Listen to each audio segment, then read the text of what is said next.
오신실하신 주 내 아버지여 늘 함께 계시니 두려움 없게 그 사랑 변찮고 날 지키시며 어제나 오늘이 한결같네 오신실하신 주 오신실하신 주 날마다 자비를 베푸시며 일용할 모든 것 내려주시니 오신실하신 주 나의 구주 봄철과 또 여름 가을과 겨울 해와 달 별들도 다 주의 것 만물이 주 영광 드러내도다 신실한 주 사랑 나타내네 오신실하신 주 오신실하신 주 날마다 자비를 베푸시며 일용할 모든 것 내려주시니 오신실하신 주 나의 구주 내 죄를 사하여 안위하시고 주 친히 오셔서 인도하네 오늘의 힘되고 내일의 소망 주만이 만복을 내리시네 오신실하신 주 오신실하신 주 날마다 자비를 베푸시며 일용할 모든 것 내려주시니 오신실하신 주 나의 구주 아멘. 오늘 본문 말씀은 룻기 2장 1절부터 12절까지입니다. 룻기 2장 1절부터 12절까지요. 제가 갖고 있는 성경책은 403장에서 403장입니다.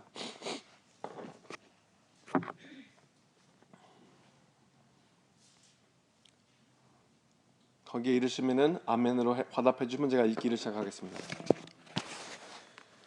나오미의 남편 엘리멜렉의 친족으로 유력한 자가 있으니 그의 이름은 보아스더라. 여인 룻이 나오미에게 이르되 원하건대 내가 밭으로 가서 내가 누구에게 은혜를 입으면 그를 따라서 이삭을 줍겠나이다 하니 나오미가 그에게 이르되 내 딸아 갈지어다 하매 룻이 가서 베는 자를 따라 밭에서 이삭을 줍는데 우연히 엘리멜렉의 친족 보아스에게 속한 밭에 이르렀더라. 마침 보아스가 베들레헴에서부터 와서 베는 자들에게 이르되 여호와께 너희와 함께 하시기를 원하노라 하니 그들이 대답하되 여호와께서 당신에게 복을 주기를 원하나이다 하니라. 보아스가 베는 자를 거느린 사환에게 이르되 이는 누구의 소녀냐 하니 베는 자를 거느린 사환이 대답하여 이르되 이는 나오미와 함께 모압 지방에서 돌아온 모압 소녀인데 그의 말이 나로 베는 자를 따라 단 사이에 이삭을 줍게 하소서 하였고 아침부터 와서는 잠시 집에서 쉰 후에 지금까지 계속하는 중이다. 아멘. 할렐루야. 하나님 감사합니다. 오늘 아침도 일찍이 일깨워 주셔서 우리의 발걸음을 이 새벽 예배, 새벽 제단으로 재촉해 주셔서 감사합니다. 여기 모이신 모든 성도 여러분께서 하나님 밑에서 많은 은혜를 받고 갈 수 있는 그런 시간이 될 수 있도록 인도하여 주셨고 이 설교 말씀을 전하는 입술을 온전히 주관하여 주셨고 듣는 자마다 아멘으로 화답할 수 있는 오늘 하루가 될 수 있도록 이 시간이 될 수 있도록 성령님께서 인도하여 주시옵소서. 이 모든 것을 주 예수님 이름을 받들어 기도드렸습니다. 아멘. 할렐루야.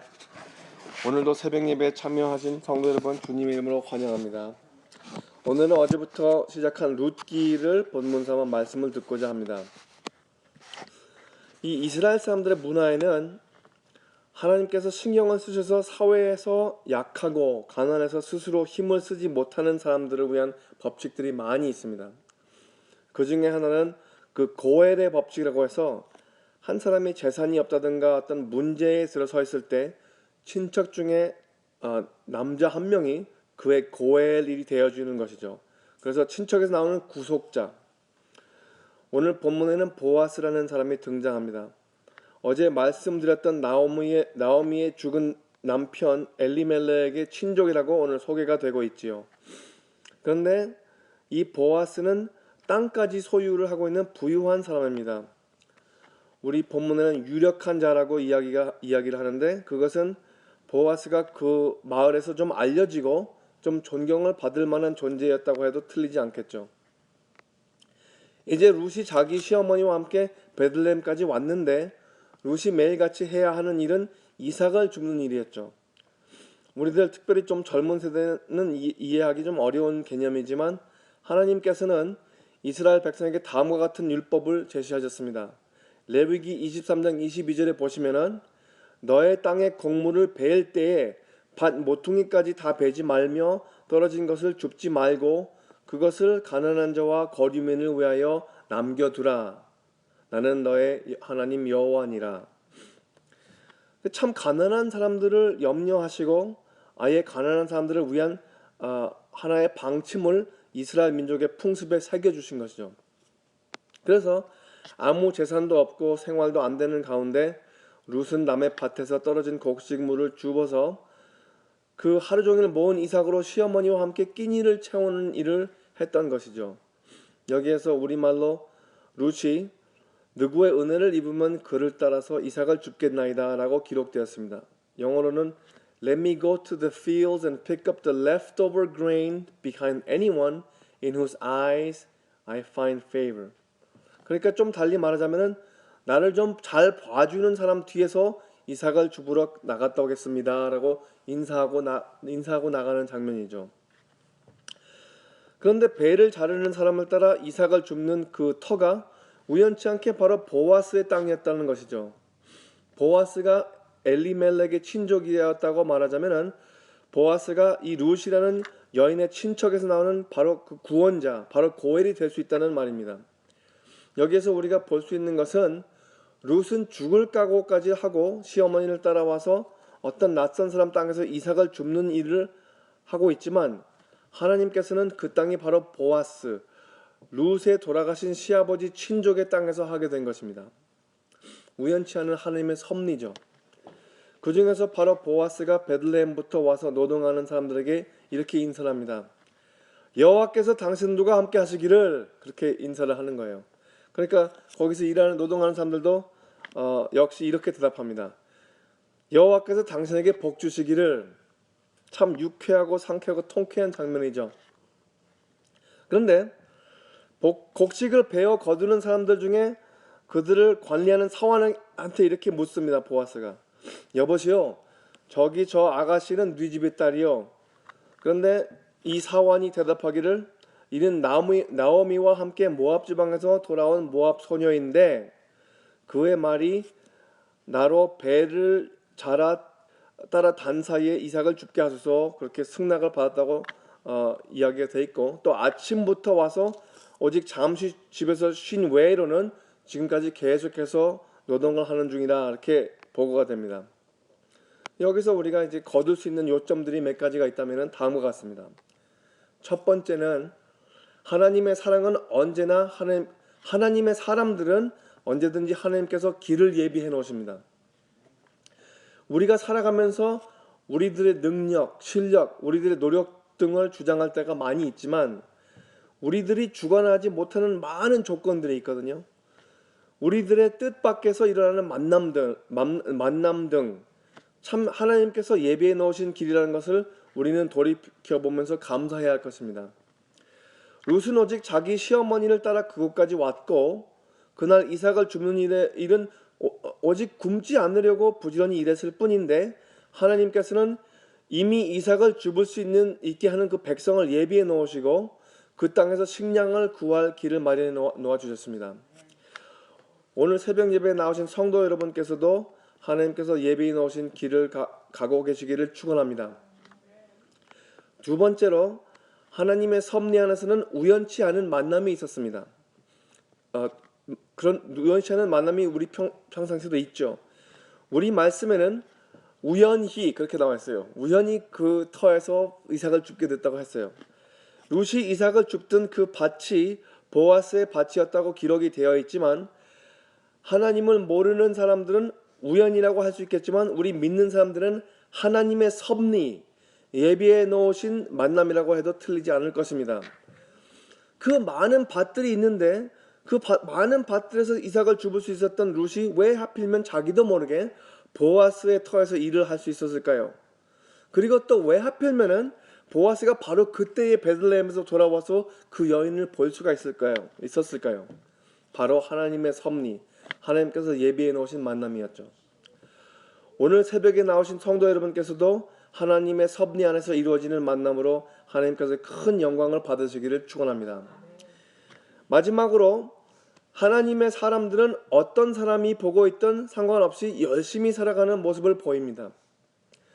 오늘 본문 말씀 끝부분에서 룻이 처음부터 배를 베는 자에게 이삭을 줍게 해달라는 그 승낙을 받은 후에 아침부터 오직 잠시, 제가 생각하기에는 아마 점심시간쯤에서 한번 집에서 잠깐 쉬었던 것 같아요.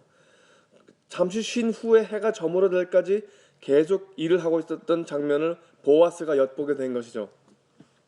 오늘 새벽 예배에 나오신 성도 여러분께서도 누가 보고 있던 보지 않고 있던 언제나 꾸준히 열심히 살아가시는 삶의 자세에 다른 사람들이 은혜를 받을 수 있기를 축원합니다.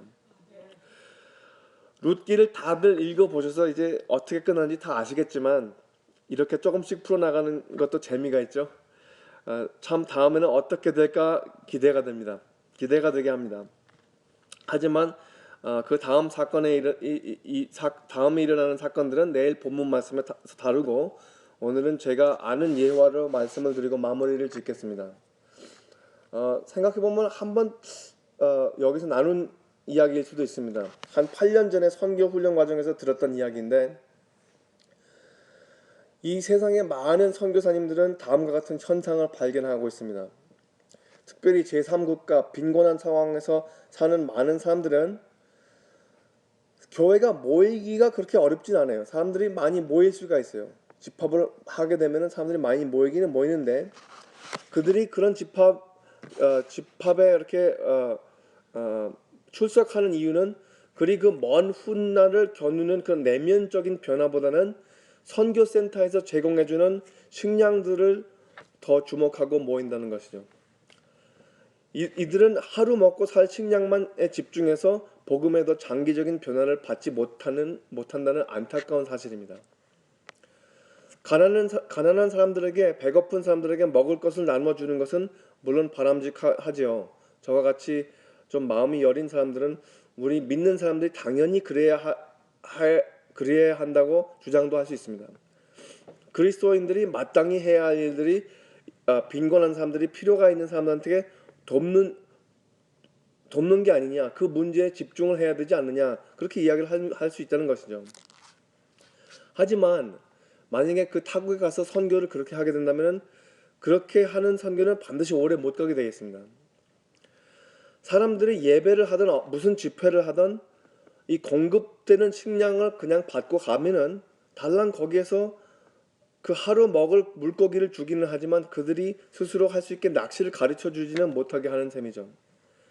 그날 선교센터에서 쌀 봉지를 한 봉지를 타면은 그 영적인 필요성은 다 접어두고 집으로 향해서 간다는 안타까운 이야기입니다. 그래서 이제 예를 들어서 인도 같은 나라에는 이런 성도들을 라이스 크리스천이라고 부르고 있습니다. 라이스 크리스천은 이제 그런 선교센터에 가가지고 예수님을 믿을 테니까 밥 좀 주시오. 그렇게 거의 구걸을 하게 만드는 그런 기관이 되어버린 거죠. 그 선교센터라는 게. 인도의 정부나 아니면 기독교 선교기관들이나 동의하면서 이것을 문제로 봤습니다. 아주 큰 문제로 보고 있습니다. 인도의 정부에서는 선교사들이 왜 우리나라에 들어와가지고 이 우리 백성들을, 우리 사람들을 이렇게 더더욱 무능하게 만드냐, 왜 그렇게 구걸을 하게 만드냐, 그렇게 트집을 잡았고, 또 선교사들도 동의했던 것은 이 방법으로는 복음이 더 깊은, 마음의 깊은 곳에 들어가지 못하고 하루에 필요한 그 식량만 때운다는 것이죠. 그냥 밥만 오직 구걸하는 성도를 만들겠다 하는 그런 위험에 모든 선교사들이 그 물질적인 도움을 금지하자는 제안을 세워서 양쪽이 합의했습니다. 인도의 정부도 그렇고, 그리고 거기에 있는 그 선교사님들도 이제부터는 돕지 말자, 뭐 어떤 물질적인 도움이라도 돕지 말자, 그렇게 합의를 한 거예요. 우리 이야기가 이렇게 시작이 됩니다. 그래서 교회 사람들한테 다 알립니다. 우리가 선교센터인데, 근데 이러이러한 문제로 인해서 우리가 성도님들을 돕지 못하게 됐습니다. 이제 그렇게 시작을 하니까 많은 사람이 떨어져 나가는 거예요. 계속해서 이 식량이나 물질적인 그런 도움을 받으러 왔는데 그게 딱 끊어지니까 이제 안 오기 시작하는 거죠. 이제 그 중에서도 계속해서 진짜로 믿음이 있고 신앙심이 있는 사람들이 모여가지고 집회를 하게 됩니다. 인도는 뭐 아리조나 같이 이렇게 좀 뜨거운 지방이지만 때로는 그 높은 지방에는 꽤 춥다 그래요. 그래서 어떤 밤에 굉장히 밤이 추운 밤인데 그 교회 어떤 그 지역 현지에서 다니는 그 교회의 어떤 형제가 유난히 밤이 추워가지고 선교사한테 그래도 가깝지 않은 거리 뭐 한 시간 이상을 걸어야 되는 그 거리를 걸어서 아이들이 있고 집안에는 아내가 있는데 담요가 없어가지고 그래서 그거를 뭐 달라고 하는 것도 아니고 좀 빌리려고 선교사 집으로 찾아갑니다. 밤에. 그래서 그 사정을 들어보니까 이제 선교사님이 이거 어떻게 해야 되나, 식량이나 물질적인 어떤 도움도 주지 않기로 우리가 합의를 했는데 이거는 뭐 남들이 안 봐도 하나님이 보고 있다는 것을 그 선교사님이 알고 또 그것을 또 버릇을 들이면은 계속해서 찾아온단 말이에요. 그런 것을 도와달라고. 그래서 일단은 이제 집에 들어가가지고 사정을 잘 들어보고 그리고 이제 서로 마주보면서 이야기를 합니다. 선교사님이. 형제님 잘 아시잖아요. 우리가 이거를 못하는 것의 이유가 왜 그런지. 먼 길을 걸어왔는데도 빈손으로 보내야 되는 그런 입장이 됐습니다. 그 선교사님이. 그래서 앉혀놓고 이렇게 하죠. 우리가 그러면 제가 기도를 해드리겠습니다. 그래서 그 성도님을 이렇게 부둥켜 안고서는 이제 기도를 하는 거예요. 하나님 오늘 밤 춥지 않게 하나님 성령님께 아주 뜨겁게 지켜주시옵소서. 그렇게 그런 내용으로 이렇게 기도를 하고서는 보내는 거예요. 그 성도를. 그런데 그래도 사람인지라 그 선교사님께서 갈등이 있겠어요, 없겠습니까? 굉장하죠. 한 시간을 넘게서 걸어서 터벅터벅 찾아온 그 성도님이 집에 돌아갈 때에 그 집에 아내도 있고 아이들도 있는데 처자식들이 그 추운 밤을 견뎌내는 겁니다. 담요가 없이. 그래서 보내면서 눈물 글썽하면서 이게 제대로 하는 건지 아닌지 계속 기도를 하고 있어요. 그 선교사님은. 그런데 이제 1시간 정도 거는 거리니까 이제 쭉 밤에 계속해서 깊어지는데 가고 있어요. 자기 본 마을로 가고 있는데 그 가는 길에서 어떤 사람이 당나귀를 이렇게 몰고서 오고 있는 거예요. 당나귀도 뭔가 많이 이렇게 덮여 씌여 있고 그래서 오고 있는데 자기가 이런 마을로 가고 있는데 혹시 길을 아느냐 그렇게 물어보는 거예요. 그래서 내가 거기 사는 사람이라고 그 마을 내가 산다고 같이 가자 그래서 같이 이렇게 그래도 나그네 길이 그냥 홀나그네 길이 아니라 같이 이렇게 가게 됐습니다. 그래서 그 거리를 가는데 이야기를 주고받다 보니까 이 사람이 그냥 낯선 사람이 아니라 알고 보니까 뭐 친척의 친척, 뭐 육촌지간 정도 되는 그런 친척이에요, 친척.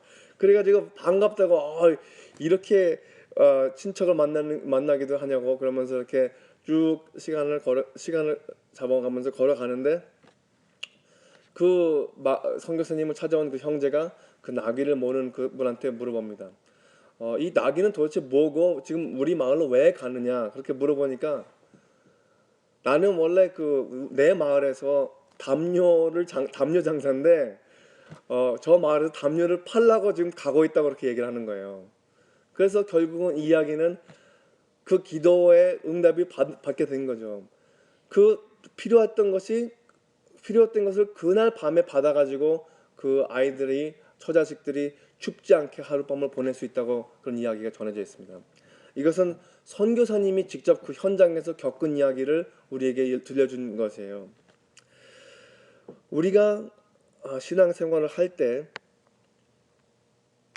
참 어느 정도의 그 형식만 갖추고 있는 그런 경우가 많이 있습니다. 그리고 또 그 형식을 왜 갖추는지는 깊이 생각을 안 할 때도 있고요. 하지만 지금 이런 상황에서 그 사람들이 정말 우리가 믿고 있는 그 기독교 종교는 오직 다른 종교들과 같은 그 어떤 종교의 기관만이 아니라 종교적인 어떤 형식만이 아니라 지금 살아계셔서 우리의 기도를 응답하시는 그 진리와 접하고 있다는 것을 우리는 뼈가 저리게 그거를 깨달아야 됩니다. 우리가 이런 예화로 통해서 그리고 우리 말씀으로 통해서 우리의 삶의 경험으로 통해서 하나님께서 우리와 아직도 이런 방향으로 상관을 하신다는 것을 잊지 않으시기를 축원합니다. 그래서 오늘 본문 말씀을 다시 한번 요약해 드리자면은 첫 번째로 하나님의 사람들은 언제든지 하나님께서 길을 예비해 놓으신다는 것을 잊지 말으시고 또 두 번째로 하나님 섭리 안에서는 우연치 않은 만남이 있다는 것을 기억해 두시고 그리고 마지막으로 하나님의 사람들은 어떤 사람이 보고 있던 상관이 없이 열심히 살아가는 모습을 보이기를 여러분께 축원합니다. 기도하시겠습니다. 할렐루야. 하나님 감사합니다. 오늘도 우리 이렇게 아침 일찍이 새벽 제단에 발걸음을 인도해 주시고 또 귀한 말씀을 듣게 하셔서 감사합니다. 우리가 이렇게 예배를 드리는 것이 우리의 마음의 그 나침반, 우리 마음의 방향을 잡아주는 데 있어서 오늘 하루를 살아가는 데 있어서 중요하게 그 시간을 보내게 되게 하시고 또 우리가 모든 만나는 사람들과 우리 우연치 않게 모든 만나는 사람들이 하나님의 섭리 안에서 있다는 것을 깨닫고 잊지 않고 하나님의 말씀과 하나님의 복음을 전하는데 계속해서 성실하게 하여 주시옵소서. 오늘 하루도 하나님 안에서 승리를 하는 하루를 허락하여 주시옵소서.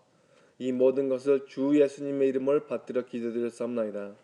아멘. 하늘에 계신 우리 아버지여, 이름이 거룩히 여김을 받으시오며 나라가 임하시오며 뜻이 하늘에서 이루어진 것 같이 땅에서도 이루어지이다. 오늘 우리에게 일용할 양식을 주시옵고 우리가 우리에게 죄 지은 자를 사하여 준 것 같이 우리 죄를 사하여 주시옵고 우리를 시험에 들게 하지 마시옵고 다만 악에서 구하시옵소서. 나라와 권세와 영광이 아버지께 영원히 있사옵나이다. 아멘. 자유롭게 기도하시다가 각자 삶의 현장에서 승리하시는 하루가 되기를 축원합니다.